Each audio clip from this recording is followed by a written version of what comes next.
Messieurs les ministres, chers collègues, mesdames et messieurs, notre débat d'aujourd'hui intervient dans un contexte largement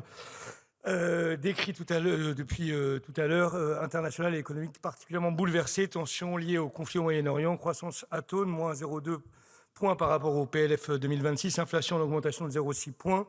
et renchérissement du coût de la dette. Les évolutions de la situation budgétaire, la détérioration tendancielle des soldes publics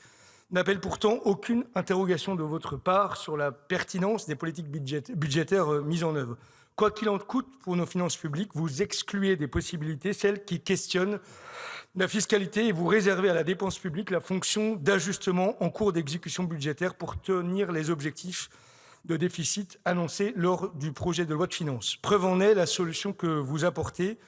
est celle du gel des dépenses, en éloignant tout débat démocratique à la hauteur des enjeux, nonobstant l'organisation d'un comité d'alerte des finances publiques qui ne saurait être un substitut crédible à la consultation sérieuse du Parlement. Nous avons aujourd'hui un débat suite à vos annonces, monsieur le ministre chargé des comptes publics, ou plutôt suite aux chiffres annoncés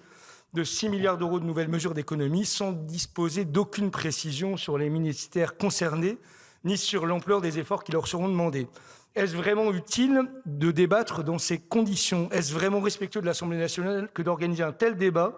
en indiquant que les choix d'économie seront dévoilés plus tard, sans que nous puissions ne serait-ce que discuter d'éventuelles hypothèses d'économie? Après que 4 mois de débat budgétaire à l'automne dernier, une adoption difficile du budget, l'engagement de la responsabilité du gouvernement sur celui-ci, c'est pourtant ce même budget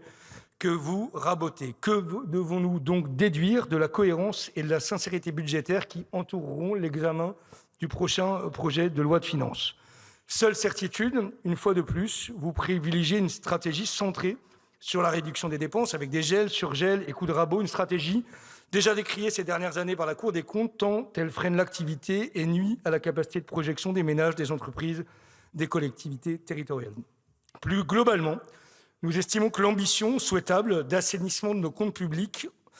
en excluant une augmentation pérenne de la fiscalité, cette ambition-là est vouée à l'échec. Les évolutions démographiques de nos sociétés, et avec elles la croissance des dépenses de retraite et d'assurance maladie, l'intensité de la menace extérieure traduite par une croissance de nos dépenses militaires, ou encore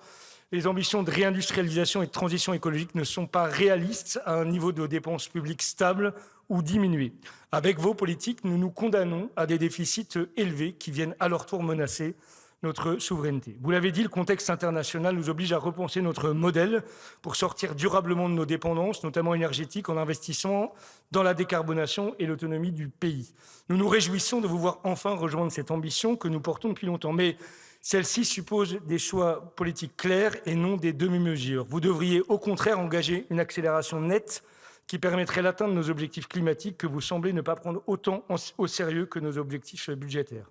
Nous avons écrit par l'intermédiaire de notre présidente au Premier ministre pour lui faire connaître nos propositions, parmi lesquelles une baisse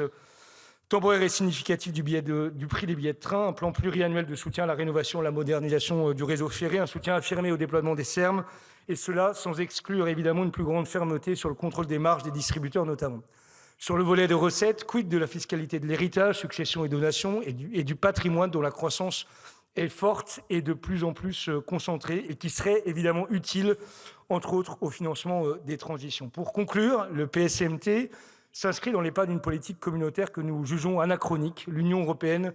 ne pouvant être l'idiot utile d'un monde qui s'est transformé et qui ne se soumet pas aux mêmes contraintes budgétaires et financières que nous autres Européens.